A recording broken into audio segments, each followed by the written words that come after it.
Olá, irmãos queridos, bem-vindos ao nosso podcast Partilha Entre Irmãos, a comunidade Bom Pastor e você partilhando juntos a palavra de Deus.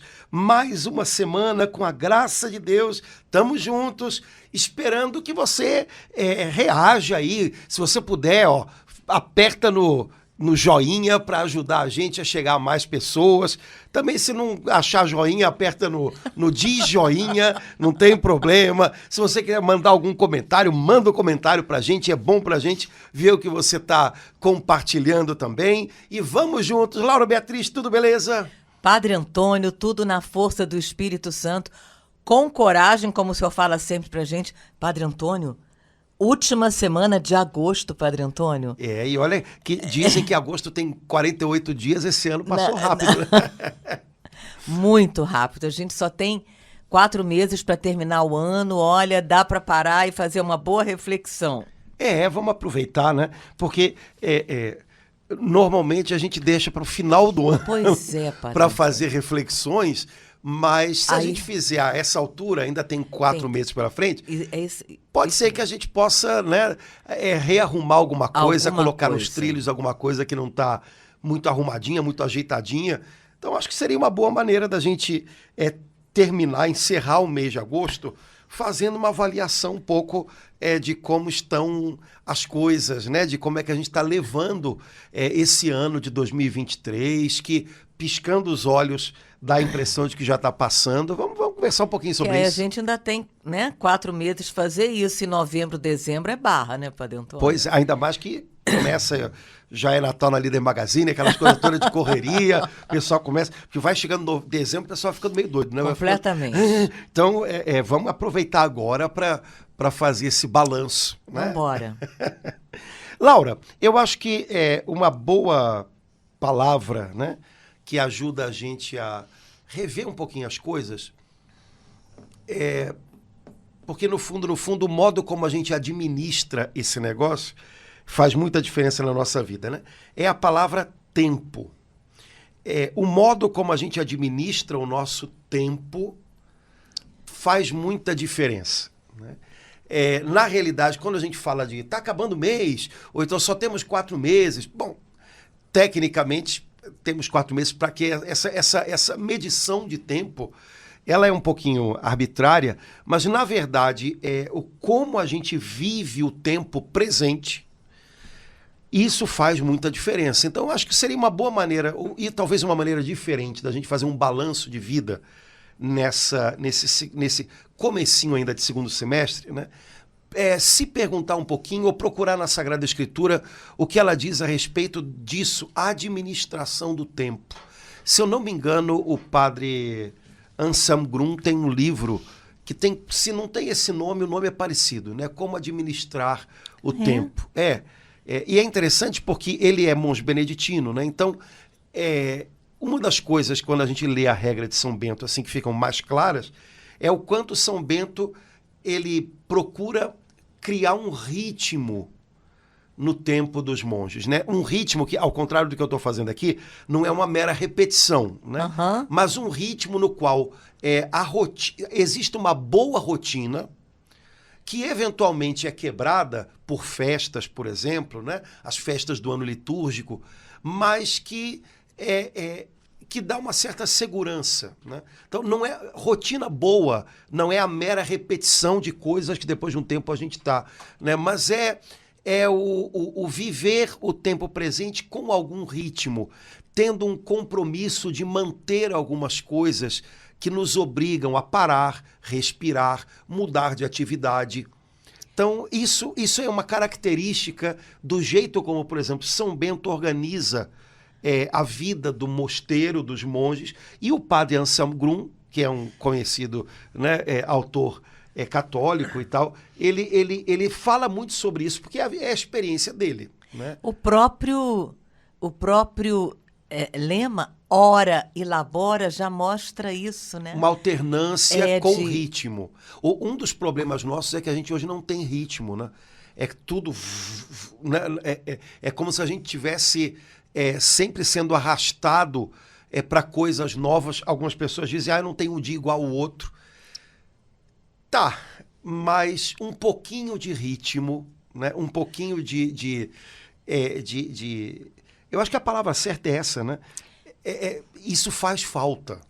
E, Padre Antônio, na semana passada, né, a gente foi a Gênesis, e então, assim, logo na criação a gente já vê esse, Ritmo. né, é muito interessante. No primeiro dia, depois Deus descansou, não foi nada feito atabalhoado, tudo feito com ordem, com ritmo, né?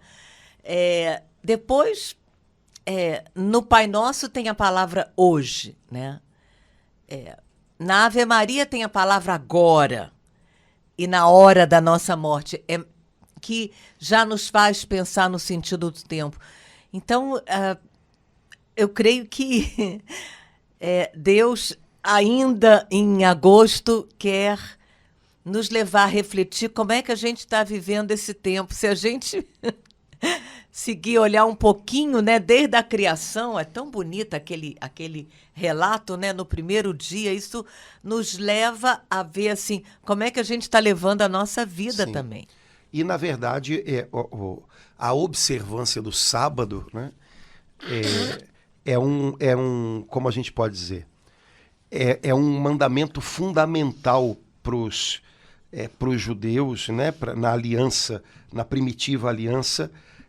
Nós temos o domingo, que também deveria ser um dia de quebra, né? O ritmo tem a ver com isso, não é só como é que a gente pode dizer? Não é só a repetição, mas também a quebra no momento certo, né? O parar no momento certo, para poder depois recomeçar, né? O sábado, a observância do sábado, acolher o sábado como um presente de Deus, tudo isso era muito real no Antigo Testamento, é ainda muito real para os judeus hoje, né? E deveria ser um aprendizado para a gente, né?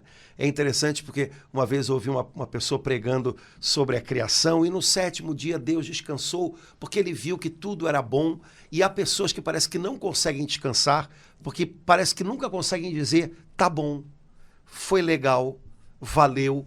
Então, não dá para parar nunca, porque, sabe, nunca tá bom, nunca é o bastante, elas não conseguem apreciar o que já fizeram.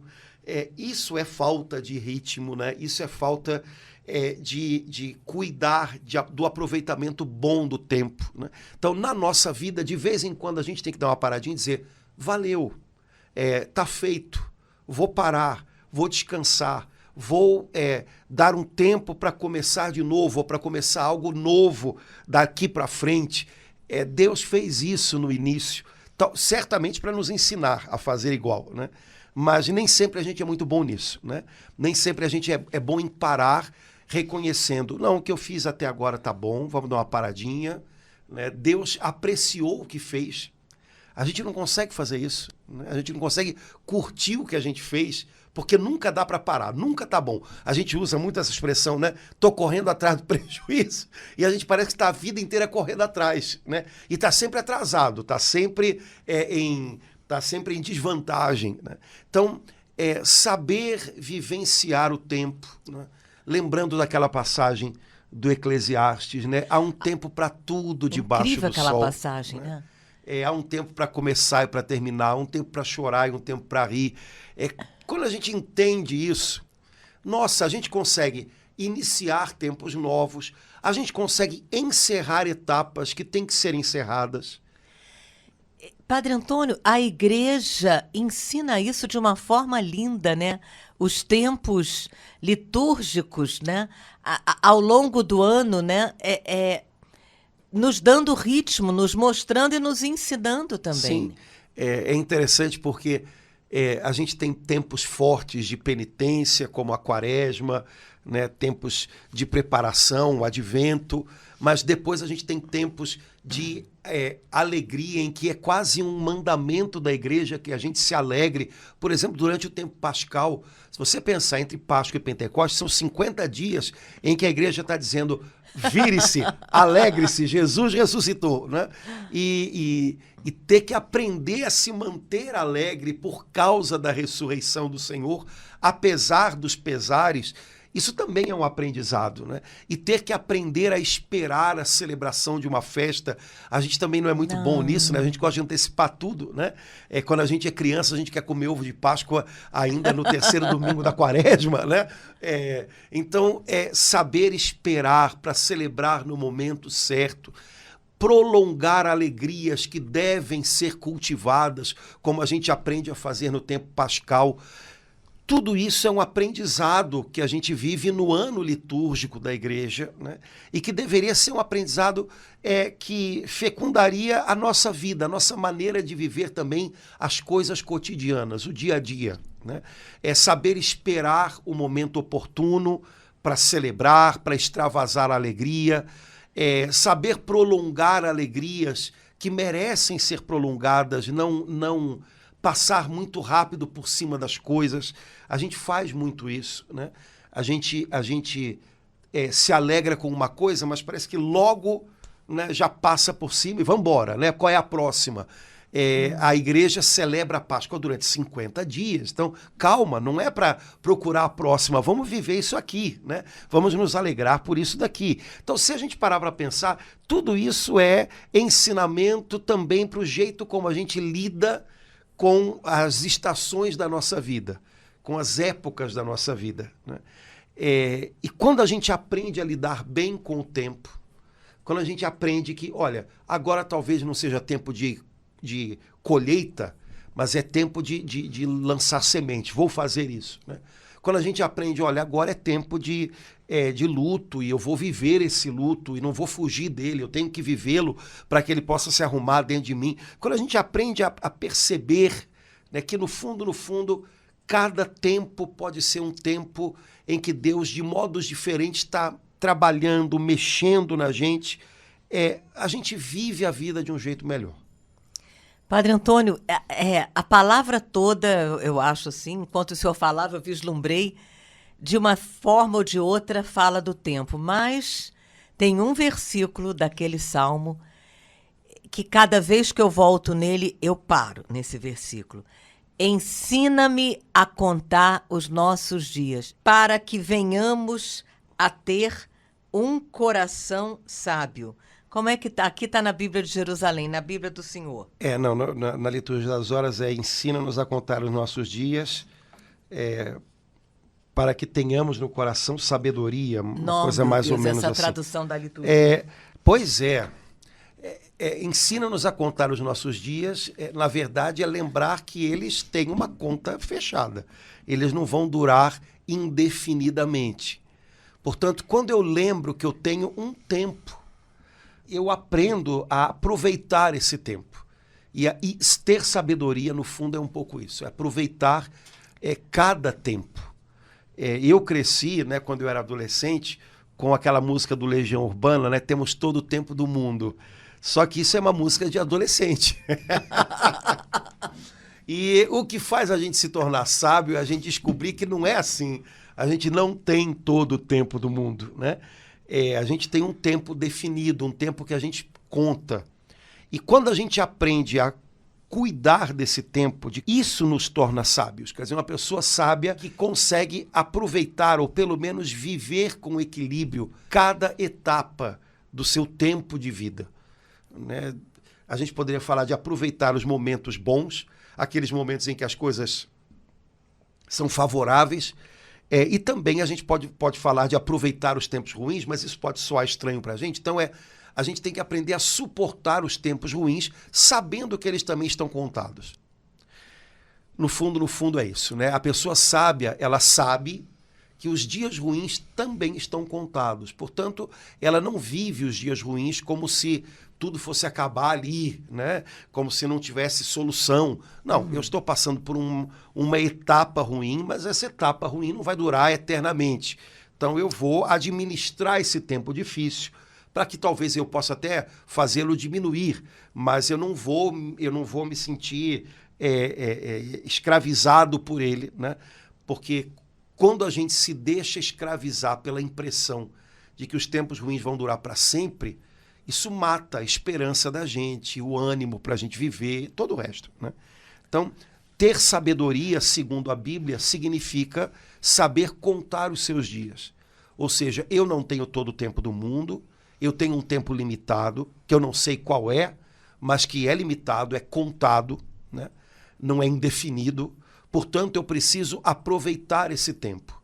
Eu preciso aproveitar, tirando as melhores, vamos dizer assim, oportunidades dos tempos bons e não me deixando vencer pelo desânimo nos tempos difíceis. Padre Antônio, eu acho que há uns 2 anos atrás, o senhor falou uma frase que me impactou muito, e agora eu me lembrei dela. O senhor disse assim, que uma das grandes tentações, ou a grande tentação, eu acho que o senhor falou no singular, é a distração. Aí o senhor explicou, né? Toda forma de distração. Isso trazendo para o tempo, a gente vê que a gente reconhece, eu reconheço, que às vezes a gente perde muito tempo que poderia ser aproveitado de outra forma, porque eu acho que eu tenho o direito, não é pecado, imagina, eu não vou eu me distraí muito, né? E aí eu vou me deixando levar, é uma distração razoavelmente boa, não tem nada de brabo ali, não é pecaminosa, não é, enfim. Mas, e aí tudo bem?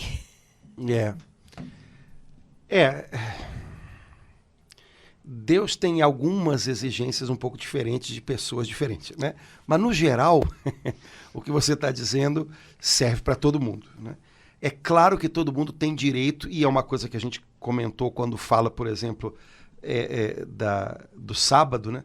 Todo mundo deve ter um tempo de descanso, né? De lazer, e que isso não é problema quando esse lazer é lícito, né? Sem problema nenhum. O problema é quando a gente não sabe colocar limites, né, nas coisas e, por exemplo, a gente deixa que o nosso tempo seja comido por uma atividade só. Por exemplo, hoje é muito comum isso com o celular, né? O celular tem internet tem 1 milhão de coisas. Não é nada difícil você pular de uma para outra, de outra para outra, de outra para outra. Quando você vai ver, você passou 2h30 fazendo nada, vamos dizer assim, né? Bom, alguém poderia dizer, não, mas isso aí está distraindo a minha cabeça porque eu tive um dia ruim. Tudo bem, o problema é quando isso é todo dia, o problema é quando isso vai tomando cada vez mais tempo do dia e roubando a possibilidade de que você distribua o seu tempo de maneira melhor com atividades diferentes, inclusive atividades melhores. Então, o que você chamou de distração, né?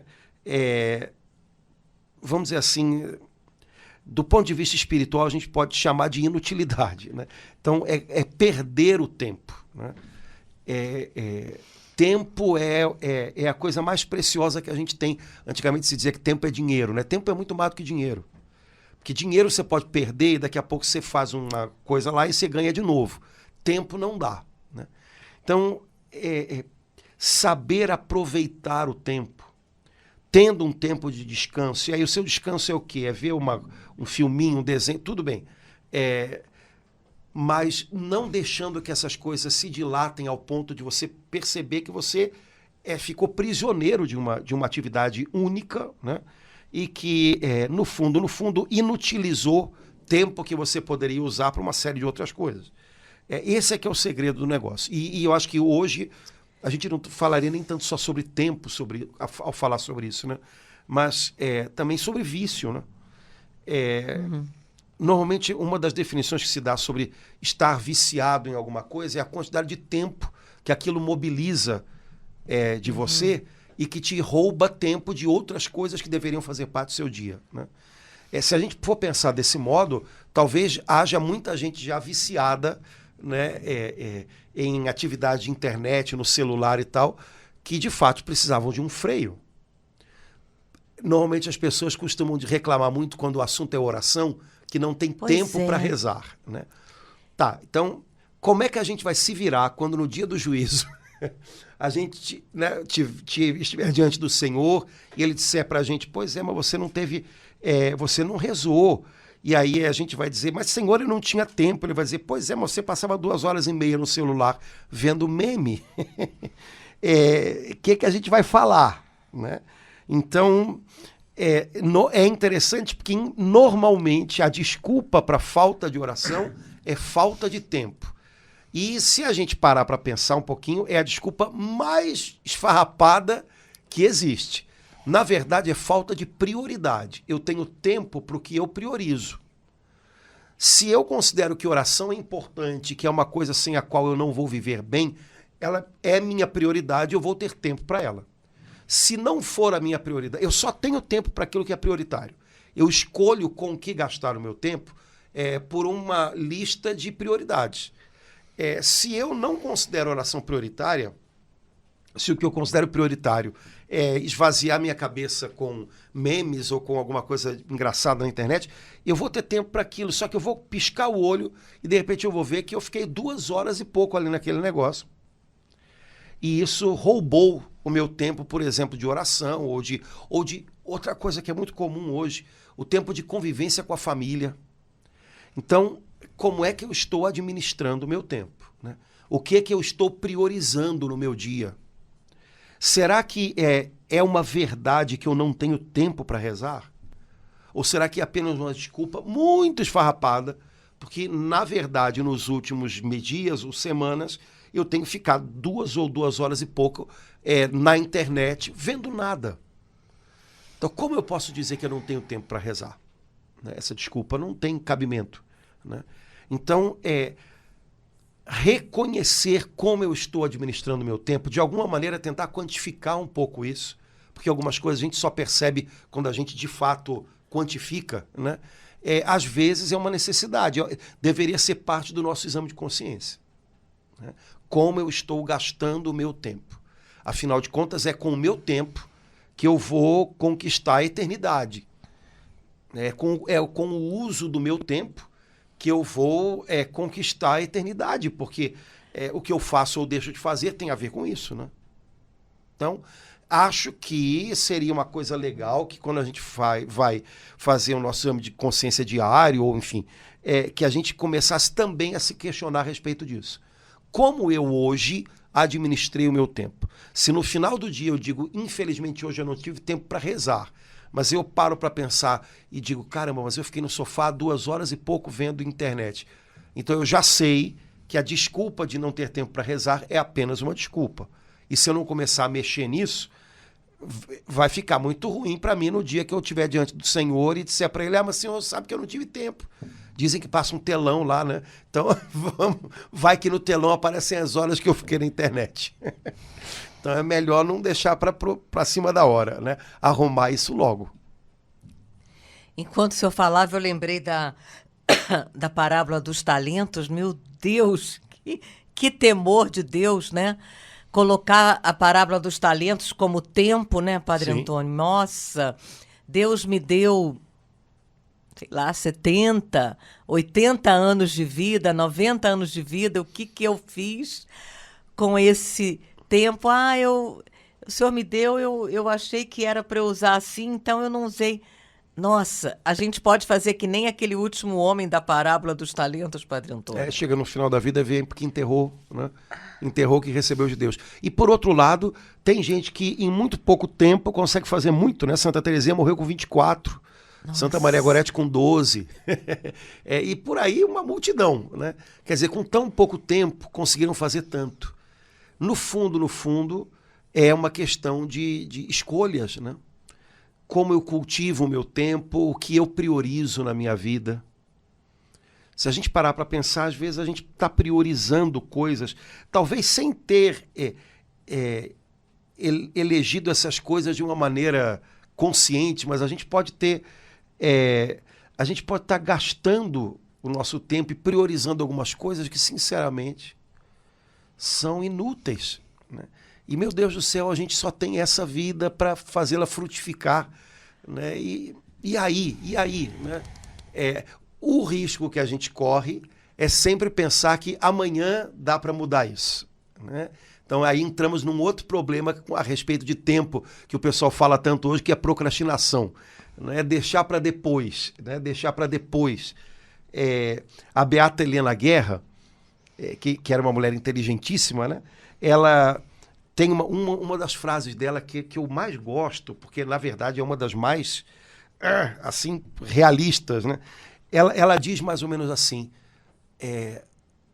maldito um dia, ou maldito farei que tem enganado tantas pessoas. Porque quando você diz um dia eu vou mudar, você jura de pé junto que você está no caminho certo. Um dia eu vou mudar isso. E aí você imagina que porque você está dizendo que um dia você vai mudar, você já está mudando. Quando na verdade você não está mudando nada, porque você está jogando para depois, um dia. Quando você diz, eu farei tal coisa, isso é um grande engano, porque você tem a impressão de que você já está comprometido com a mudança, quando na verdade você está empurrando ela para frente. Então esse um dia, esse farei, ela diz, isso é um maldito um dia, que engana muita gente, porque faz muita gente pensar que está no caminho certo, quando na verdade está estagnado ou está caminhando num caminho de perdição, né? Então essa procrastinação, esse jogar para depois, dá para a gente a impressão de que a gente está bem, porque a gente acha que está comprometido com uma melhora, com uma mudança, porque colocou na cabeça e está dizendo com a boca um dia. Quando, na verdade, quando a gente diz um dia, a gente está determinando que não é hoje. Então não está havendo mudança nenhuma. Então eu estou redondamente, profundamente enganado. Padre Antônio, é verdade que... Agora eu me lembrei do santinho de Santo Expedito, ele está pisando a palavra... Amanhã, depois, né? Cras, depois. É isso? A imagem de Santo Expedito, ele tem na mão uma cruz escrito Hodie, hoje, e tem um corvo embaixo, né, mandando dos pés, ele deixar para... Exato, depois, deixa para depois, né? E ele está pisando aquele corvo, né? O depois exato, é hoje. É hoje, né? A imagem de Santo Expedito, ela é interessante. Ela tem essa... Meu Deus! A gente precisa pedir. Exato, não é depois. Cara, só que seja isso o que a gente faz com relação a um monte de coisa. É a famosa dieta da segunda-feira que vem. Segunda-feira que vem eu vou começar a fazer dieta. E aí o cara morre do coração, porque a segunda-feira que vem nunca chegou. E aí ele teve um treco lá por causa do que ele andou comendo, né? Então, isso tem a ver, isso acaba sendo um tipo de comportamento. Comportamento, a gente joga ele para várias áreas diferentes da vida. Seja a vida espiritual, como a saúde física, por exemplo. Na verdade, nesse caso, é um comportamento que tem uma falta de disciplina, uma falta de empenho, né? Na vida cristã, falta de empenho é falta de tudo, né? Porque já dizia a vovó, de boa intenção a estrada do inferno está feita, né? Então essa coisa do um dia, eu fiquei muito impactado com a fala da Beata Helena Guerra, porque ela chama isso de maldito um dia. Maldito um dia. Que engana tanta gente. Que faz essas pessoas pensarem que estão no caminho certo, quando na verdade estão no caminho da perdição, porque nunca mudam. Tem todo sentido, né? Então, será que hoje na minha vida eu estou vivendo um pouquinho isso em alguma dimensão? Não, um dia eu vou resolver esse problema, um dia eu vou começar a rezar, um dia... Só que esse um dia não chega. E o pior, como eu falo, eu tenho consciência de que eu tenho que mudar e digo um dia eu farei, eu tenho a impressão de que eu já estou andando num caminho bom, porque eu tenho consciência e digo um dia eu farei, quando na verdade eu estou decidido a não fazer hoje. Altamente enganoso, né? Muito. Altamente enganoso, nos levando a achar que a gente já está no caminho correto, certo, quando na verdade você está no caminho torto, mais errado, torto. Né? Então, dizem que Santo Agostinho, quando estava quase se convertendo, essa é ótima. Tinha uma oração assim, né? Santo Agostinho era um rapazinho serelepe. e e que ele começou a perceber, né, que pureza, castidade são valores importantes, e ele rezava, Senhor, fazei-me casto, mas não hoje. Não hoje. Obviamente que enquanto ele rezou desse jeito, nada mudou, né? Até o dia que Até um dia que a coisa mudou naquele dia. Ou muda hoje, ou não muda nunca. Não quer dizer que vai mudar tudo hoje, mas tem que começar uma mudança hoje. Porque se não começar hoje, não vai começar nunca. Né? Não tem muito como ser de outra maneira. Né? Então, isso também é um modo de encarar, de enxergar a vida, o tempo que é contado. Né? Dai-nos, Senhor, contar os nossos dias para que tenhamos no coração sabedoria. Se eu acho que eu tenho todo o tempo do mundo, vai ficar para outro dia. Né? Mas se eu entendo que o meu tempo é contado, não, eu não sei quantos amanhãs eu tenho, se eu tenho algum sequer, mas como diria Santa Teresinha, eu tenho o dia de hoje. Para amar o Senhor, eu tenho o dia de hoje. Nossa. Então é esse que eu vou usar. A própria palavra, né, que a gente abre o dia da liturgia, né? Se ouvires hoje a voz de Deus, não endureçais. Quer dizer, já de manhã o Espírito Santo vem em nosso socorro com o primeiro salmo de laudes, né, Padre Antônio? A gente conta muito com o ovo dentro da galinha, né, que é o dia de amanhã. Vai que, né, como diz aquela propaganda. Vai que, né? Eu tenho o dia de hoje. E o problema é que, nossa, quantas vezes a gente acaba vivendo a vida, né, também do ponto de vista humano, né, como uma coisa amarga, porque a gente justamente não sabe valorizar o dia de hoje. Né? Vira um fardo, ao invés de ser uma oportunidade, uma chance. E aí tem gente que adia a sua paz, a sua alegria, sempre também para um amanhã, para um dia que não chega. Né? Padre Antônio, além daquele versículo do Salmo 89, tem um versículo do Novo Testamento, de Efésios. Eu sei que a gente, daqui a pouco, em setembro, a gente vai mergulhar em Efésios, mas eu queria, hoje, é um versículo que sempre me faz tremer, porque eu tenho a maior tendência para procrastinar, palavra difícil, e procrastinar. E é o Efésios 5, capítulo 5, versículo 15 e 16. E eu fico mais tocada ainda com essa tradução da Bíblia de Jerusalém, porque diz assim: vede, pois, cuidadosamente como andais, não como tolos, mas como sábios, remindo o tempo, porque os dias são maus. Então, os dias são maus, a gente entende muito. Pois é, Laura. Então, olha, vamos aproveitar isso também para tirar uma coisa da cabeça da galera. Porque tem gente que parece que decidiu que os nossos tempos são os piores de toda a raça humana, né? Então, não, o mundo está acabando, não, o mundo está horroroso, não, o mundo não sei o quê, não sei o que, não sei o que lá. Não sei o que lá. Olha, há 2000 anos atrás, o apóstolo Paulo já estava dizendo que os dias são maus, né? Então, sem Cristo, os dias são maus porque são. E serão sempre e já eram, né? Ótimo. Agora, com Cristo, né? Esse é o dia que o Senhor fez para nós, alegremo-nos e nele exultemos. Né? Então, os dias são maus. Mas há 2000 anos, Paulo já dizia a mesma coisa. Então, cuidado também para a gente não transformar. Não entrar nessa, não, porque senão vira um discurso do acabou. Né? Nós estamos aqui só para, como diz o pessoal, fechar o caixão, né? Bater o último prego.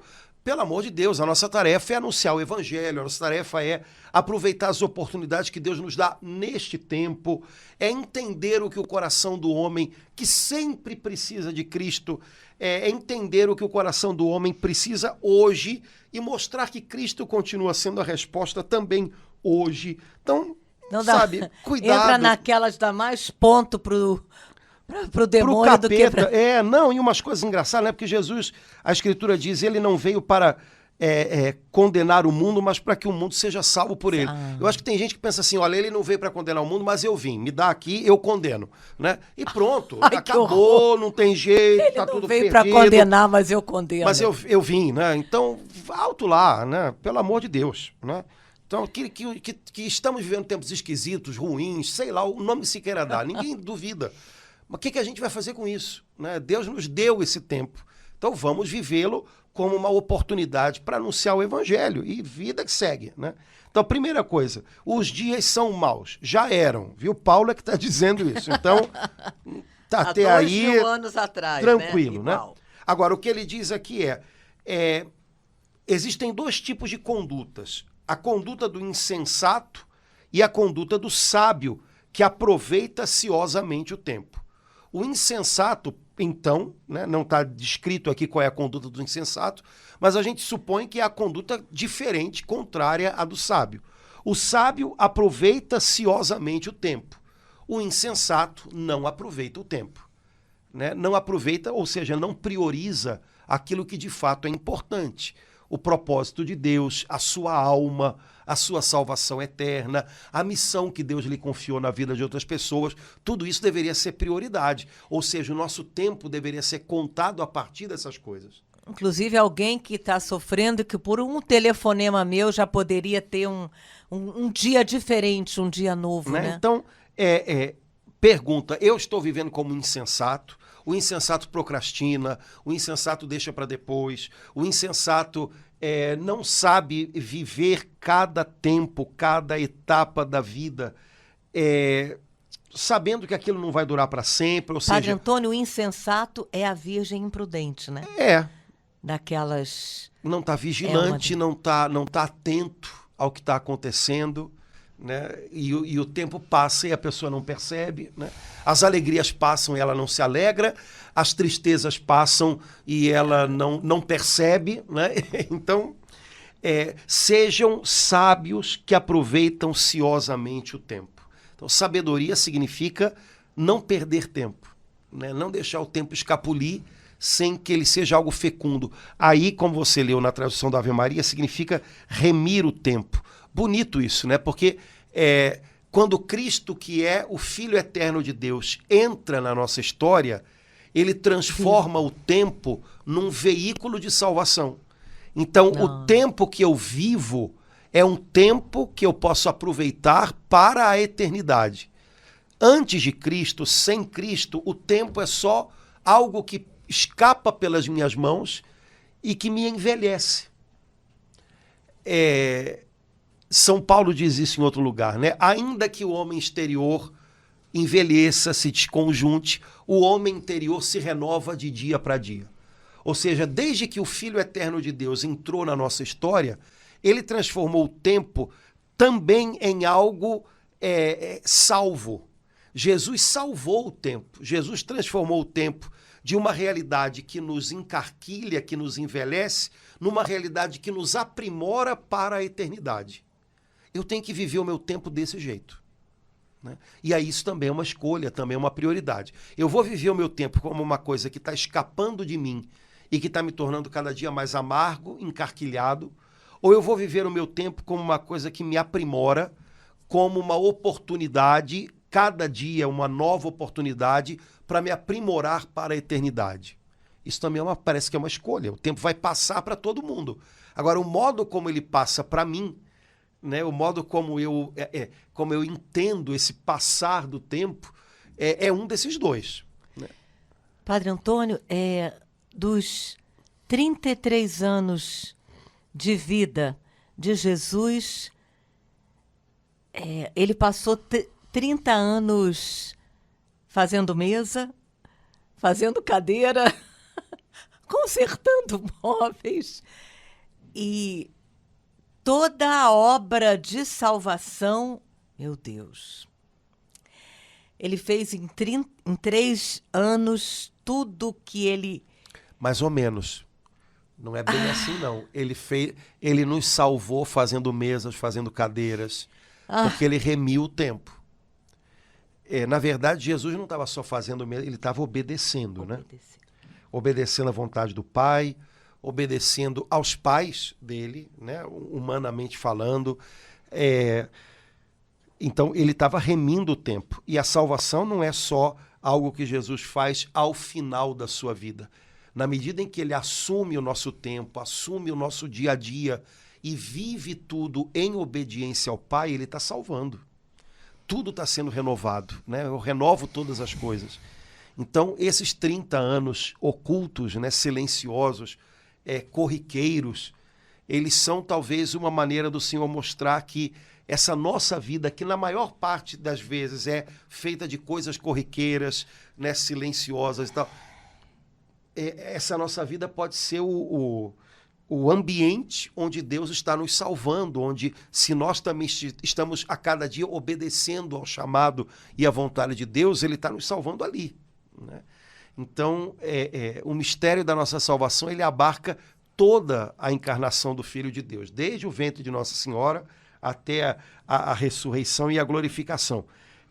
Portanto, esses 30 anos que parece que passaram, né, ocultos, eles são parte do plano salvador de Deus, né? E Ele está remindo o tempo, vivendo o nosso tempo, vivendo o nosso dia a dia, às vezes rotineiro, meio sem graça, né? Mas vivendo tudo em obediência, em diálogo com o Pai, Ele está nos salvando, né? Então, tudo faz parte. É impressionante contemplar isso, parar para pensar um pouco nessa vida ordinária, comum, de Jesus trabalhando de segunda a sexta, né? Porque sábado, como bom judeu... Na verdade, era de domingo a sexta. De domingo. Sábado ele descansava, né? Como Exato. bom judeu. Jesus viveu esse ritmo, né? Mas ele elevou esse ritmo a algo novo, porque ele transformou o tempo no meio pelo qual nós nos preparamos para a eternidade e somos moldados para a eternidade. Isso é remir o tempo. Isso nos ajuda a ter um outro olhar para aquelas coisas do dia a dia que a gente não dá muita importância, como lavar uma louça, arrumar a cama, o modo limpar como eu o faço banheiro. tudo isso, o modo como eu vivo o meu agora, tem tudo a ver com a minha eternidade, né? O Papa João XXIII, no diário dele, ainda quando ele era jovenzinho, ele escreve umas coisas interessantes, uns compromissos que ele assume com ele próprio. E um dos compromissos, eu não vou lembrar exatamente as palavras, mas um dos compromissos é esse: estar a cada vez no lugar onde eu estou. Eu acho que deu para entender mais ou menos, né? Evita tenho, mil neuroses. Pois eu tenho que aprender a estar no lugar de cada vez. E de preferência eu devo estar onde eu estou agora. Quando eu me encontro no agora, eu tenho uma grande chance de me encontrar com Deus. Ai, Jesus. Agora, quando eu não estou no meu agora, quando eu estou disperso, a distração, né? Disperso no amanhã, na ansiedade, ou disperso no ontem, no ressentimento, é quase certo que eu não vou me encontrar com Deus, né? Porque, na verdade, Deus está sempre no hoje, no agora, né? Esse é o tempo da salvação, né? Hoje é o dia da salvação. Então, quanto mais eu consigo estar presente naquilo que eu estou vivendo hoje, mais é possível que eu me encontre com Deus, que me consola na minha dor, que me conduz nas minhas atividades, na minha missão, que me alegra pelas pequenas coisas do dia que são bênção dele. Quanto mais eu me perco no meu amanhã ou no meu ontem, mais é possível que eu acabe me perdendo de Deus. E isso nos livra também de uma tentação terrível que é: meu Deus, eu estou aqui, faltam 10 anos para eu me aposentar e olha lá. A Dona Maria conseguiu, está aposentada, está usufruindo. Isso livra da gente de ficar com ciúme, com inveja do outro que tem um tempo para descansar, enquanto que eu ainda tenho 10 anos para trabalhar, né? E como se a gente estivesse numa eterna competição com todo mundo. Na verdade, a gente está numa competição só com a gente mesmo, né? E de preferência para tentar ser melhor do que a gente era ontem, né? E não para qualquer outra coisa. E também tem essa, Laura, isso aí é coisa meio o pessoal vai me jogar pedra, coisa de brasileiro, né? Que vive, o sonho é aposentar, o sonho é não fazer nada, né? Viver não fazendo nada, quando na verdade a gente tem que pensar que, bom, eu quero morrer fazendo alguma coisa. Que não seja trabalhando, eu quero morrer fazendo alguma coisa, eu não quero viver sem fazer nada, né? Não sei se isso é um excelente projeto de vida, não, mas enfim. Até porque me parece que em algum momento ele se torna meio impossível, né? Mas o que eu estou fazendo com o meu hoje? Eu acho que já é uma boa pergunta que a gente pode se colocar, né? E é uma pergunta para a gente responder relativamente rápido e para se aprumar. Não é para filosofar muito, né? Peraí, se eu estou perdendo tempo, bom, eu disse que não tinha tempo para rezar, mas eu já passei hoje 45 minutos na internet, então eu já vi que eu estou me dando uma justificativa. Eu não estou realmente tendo um problema, eu estou me justificando com uma coisa que não é real. Então, vou ajeitar isso. Peraí, então hoje não entro mais nesse negócio e vou tirar o tempo que eu não estava tirando para oração. Ponto. Né? Porque tempo tem a ver, administrar o tempo tem a ver com tomar atitudes, certo? Administrar o tempo não tem a ver com fazer muitos planos lá para frente, né? Óbvio, a gente tem coisas que a gente tem que tomar atitude para agora, para daqui a meio prazo, para daqui a longo prazo, mas sempre voltando pro mais perto, né? O que eu posso fazer já para mudar um pouco o meu comportamento, né? Então, se eu, até o meio-dia, se eu disse que não tinha tempo para rezar, mas na verdade já passei 1 hora na internet, eu não posso do meio-dia à meia-noite passar mais 1 hora e pouca e no final do dia dizer que eu não tive tempo para rezar, porque isso vai ser um engano. Então, vou mudar isso já hoje, né? Porque hoje é que é o dia das mudanças, não é um dia. Padre Antônio, para concluir assim, o senhor tem uma agenda, né? Que o senhor, como é que o senhor lida com isso, com a sua agenda? Jesus do céu, Laura, corta esse pedaço. Corta esse pedaço. Pois é, como é que a gente lida com a agenda? Eu não sei como é que a gente lida com a agenda. Eu tento fazer a agenda não ser minha dona. A sua senhora. Eu tenho que ser o dono da agenda.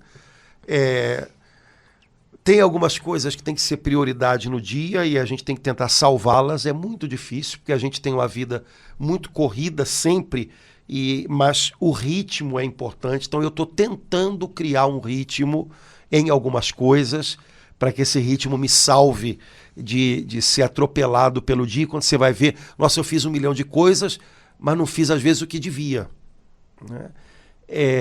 Na agenda a gente vai descobrindo que tem coisas que a gente tem que fazer, tem coisas que outra pessoa pode fazer, tem coisas que ninguém tem que fazer.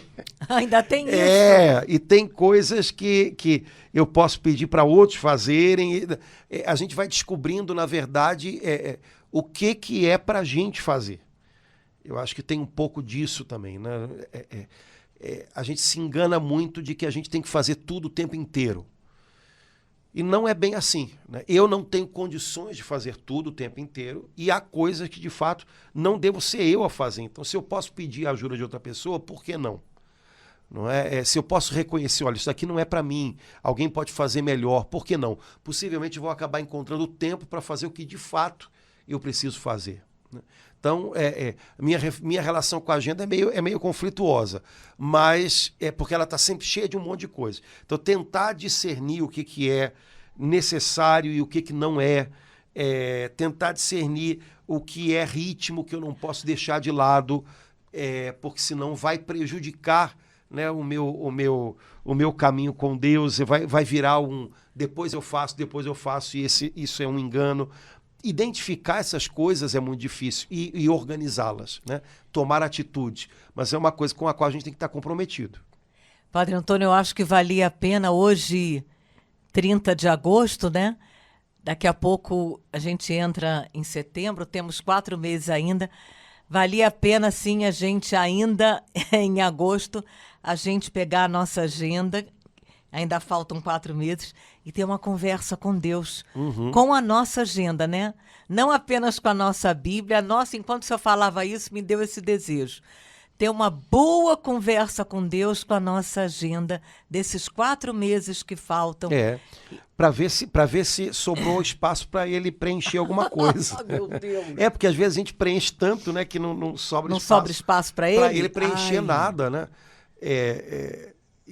quem sabe uma das coisas talvez pudesse ser essa, né? Senhor, tem alguma coisa aqui que o Senhor queira colocar na agenda e que eu estava esquecendo e que eu não estava levando em conta? Senhor, tem alguma coisa aqui que o Senhor queira tirar da minha agenda, né? E de repente passar para outra pessoa que talvez possa até fazer melhor do que eu? Talvez se a gente olhar para a agenda desse jeito, né? Talvez a gente comece a organizá-la talvez um pouquinho melhor também. Essa conversa vai ser boa, Padre Eu Antônio. acho que pode ser interessante. Tem alguma coisa aqui para qual eu poderia ou deveria dizer não? A gente normalmente pensa que, né, a gente tem que aceitar tudo e colocar tudo na agenda. Mas tem coisas que a gente também tem que saber dizer não, porque depois a gente se compromete com algo que não é legal nem pra gente, nem pros outros. Então tem alguma coisa aqui que é para dizer não? Quem sabe? Né? Então as conversas com Deus, com a agenda na mão, podem trazer algumas coisas muito boas nesse sentido também. Não esperar fazer isso em novembro, dezembro. Porque se aí não, aí já foi. Aí vai virar projetos para 2024. E aí, projetos de início de ano, a gente sabe ainda estamos em 2023. Não, e também é aquela história. A gente tem ótimos projetos que não chegam nem em fevereiro, né? Não. Então, não vamos deixar para depois. Essas marcações de tempo, elas são boas, né? Final de mês, final de ano, início de ano, mas não podem virar pegadinha, né? Como se a gente tivesse que esperar chegar numa dessas coisas para fazer um monte de projetos que depois não vão para frente. Então vamos trazer mais para cá, que talvez seja uma oportunidade melhor. Aproveitar o dia de hoje. Amém. Né? Beleza, Laura? Então espero que tenha ajudado alguém a repensar um pouquinho o seu dia a dia, né? Se valeu, já valeu. Jesus é o Senhor do tempo. Não é? Então, vamos lá. Irmãos, um abração, Deus abençoe, até a próxima, se Deus quiser. Até logo. Tchau, irmãos.